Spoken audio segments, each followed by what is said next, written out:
How to fix Windows 10 Task Manager won't open error. Here are some methods that would help fix Windows 10 Task Manager won't open error. Method number 1, install the latest updates of Windows. Method number 2, perform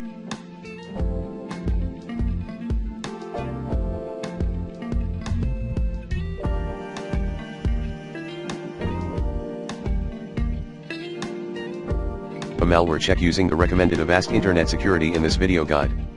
Method number 3, run the system file checker, 3 commands, admin mode, shown below.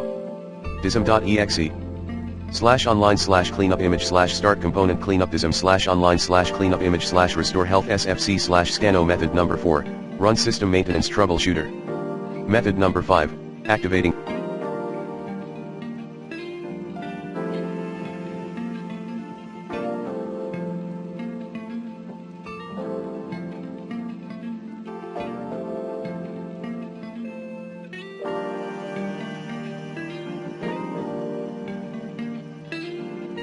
Task Manager using the registry.